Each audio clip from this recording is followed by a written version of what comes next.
Hello, my name is Julieta. I am a licensed marriage and family therapist, certified sex therapist, and founder of Aphrodite Counseling and Embodied Education. And I'm going to talk about the Persephone archetype today and share just a little bit about her story and how we can connect with this archetype to really navigate our sexual journeys, to deepen a sense of sexual empowerment, sexual healing, and find playfulness and joy and depth to sexuality. So Persephone is a Greek goddess, and she was symbolized by both the maiden archetype as well as the queen archetype. She's also known oftentimes as a dark goddess. So she really had this very intense journey where she started her life as this beautiful maiden, where she was very protected by her mother Demeter, who was the goddess of fertility and the grains and the earth, was very much connected to the mother goddess archetype. And Persephone was very free and innocent and playful, very much the qualities of the maiden archetype, which I will be doing another video about the maiden archetype specifically. But she was eventually abducted by Hades, the goddess of the underworld, and she was taken deep into the underworld. And she had many layers of her journey, which I will get into with my Persephone course that I'll be launching soon.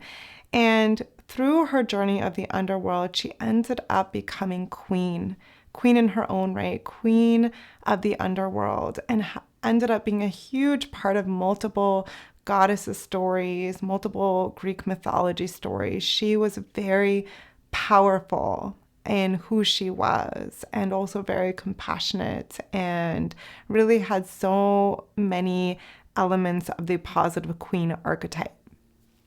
Towards the end of the abduction myth, she ended up having 6 pomegranate seeds, and this symbolized that she would be spending 6 months out of the year in the underworld as queen, as well as 6 months ascending in the spring and the summer with her mother, with this abundance, with the growth, with the flowers, with the light and the sun, all of that. And so when we think about the Persephone myth, it helps us to reflect on our own duality. What are the parts of us that feels playfulness and joy and innocence and sweetness and growth? What are the parts of us that have been more in the underworld, that have struggled, that have maybe experienced shame or trauma? I find the Persephone myth and the Persephone archetype so powerful when we're talking about healing from sexual trauma, healing from sexual shame, healing from painful internalized messages that we've carried. So being able to be really mindful and take a look at these parts of ourselves. What are the parts of us that do crave this freedom and this sweetness and this playfulness and this innocence of the maiden part of Persephone? And what are the parts of us that have had to have a really deep underworld journey? What are the parts of us that have had wounds around sexuality, around our bodies, around relationships, around empowerment? And how do we honor that?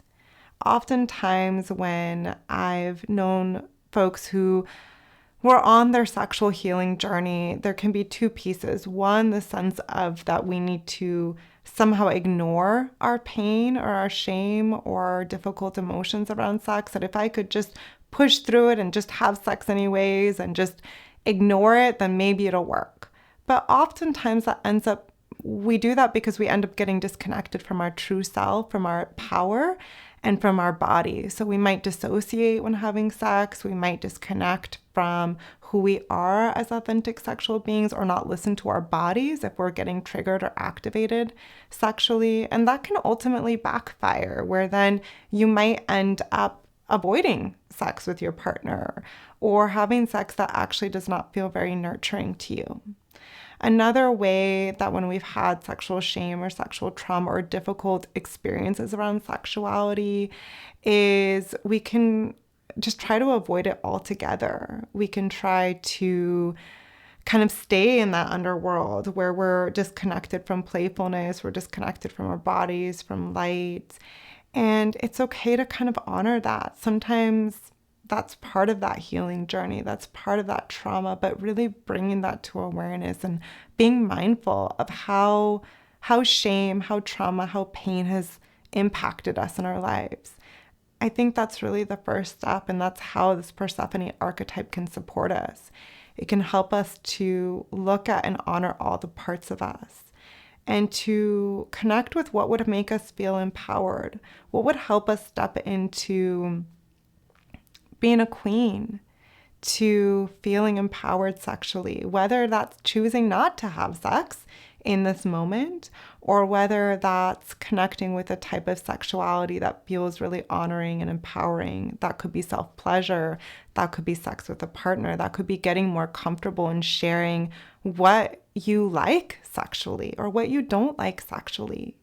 Could be listening to your body more, connecting with your body and being in your senses, in your pleasure, reclaiming pleasure, which is that light and that growth and that playfulness.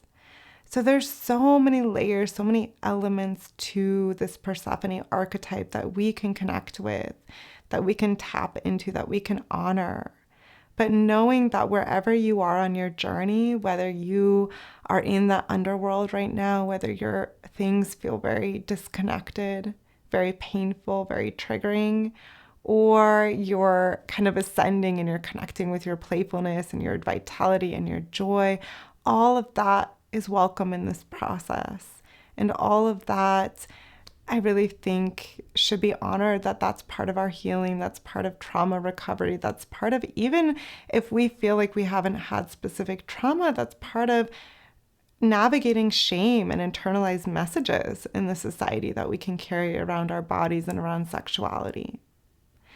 So in honor of Persephone, I invite you after this video to really reflect on if you connect more with the maiden part of Persephone, the part that maybe has had a lot of playfulness and innocence, but maybe also hasn't felt very empowered in your life in that way, where you felt like you couldn't tap into who you were as a full being, as the queen part of you.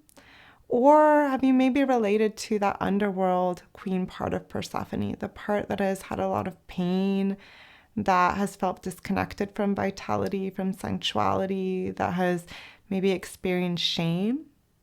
And just to reflect on that and to give space on that.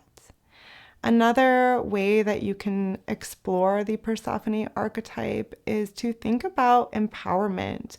I feel like both the maiden and both the queen part of Persephone, such a core aspect of that is wholeness and empowerment.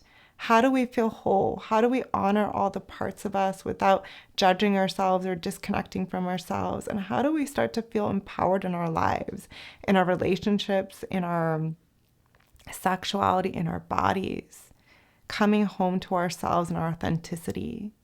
So taking some time to really reflect on that and to explore who you are as a sexual being. What are energies that you are drawn to? Is it this primal sexuality? Is it slow sex, sensual sex? Is it exploration sexually? Are you not sure? And if that's the case, then that's an invitation to play around with these energies, to explore them, to get to know yourself better, to start to feel more whole and to feel more empowered on your journey, to feel more liberated in your body and in your sensuality. So I will be sharing many more resources around Persephone as well as other archetypes. I just feel like there's so much depth to her and her story, and so many layers of healing.